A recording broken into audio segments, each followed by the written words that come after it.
যশোর মুক্তিযোদ্ধা সংসদ সন্তান কমান্ডের নবনির্বাচিত নেতৃবৃন্দের পরিচিতি সভা অনুষ্ঠিত হয়েছে। এ সময় যশোর জেলা ইউনিটের সদর উপজেলা ইউনিট ও পৌর ইউনিটের নেতৃবৃন্দরা জাতির জনক শেখ মুজিবুর রহমানের মুরালে শ্রদ্ধা নিবেদন ও পুষ্পস্তবক অর্পণ করেন।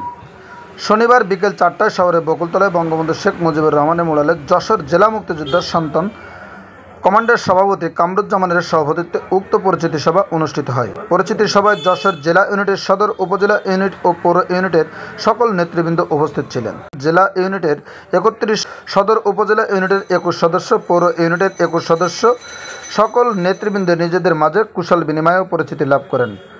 সকল মুক্তিযোদ্ধা ও মুক্তিযোদ্ধা পরিবারের সার্বিক কল্যাণে মুক্তিযোদ্ধার সন্তান সংসদ কমান্ডার নিঃস্বার্থভাবে সকলের পাশে থাকবেন বলে প্রতিশ্রুতি দেন। বিস্তারিত ভিডিও চিত্রে। এটা কিন্তু একটা সরকারি কমিটি। মুক্তিযোদ্ধা সংসদ সারা বাংলাদেশে সরকারিভাবে কিন্তু পরিচালিত হয়।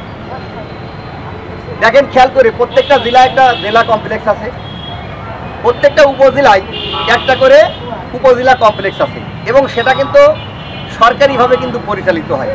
আর সেই সংগঠনটা মুক্তিযোদ্ধা সংসদ, সেই সংগঠনের অঙ্গ সংগঠন আমাদের মুক্তিযোদ্ধা সংসদ সন্তান কমান্ড। কেবলমাত্র মুক্তিযোদ্ধা পরিবারের, মুক্তিযোদ্ধা সন্তানদের কল্যাণকর বিষয়, মুক্তিযোদ্ধা পরিবারের, মুক্তিযোদ্ধাদের পরিবারের বিষয় আশায় আমরা কিন্তু দেখভাল করি। আপনারা সবাই কিন্তু সেই কমিটির সদস্য।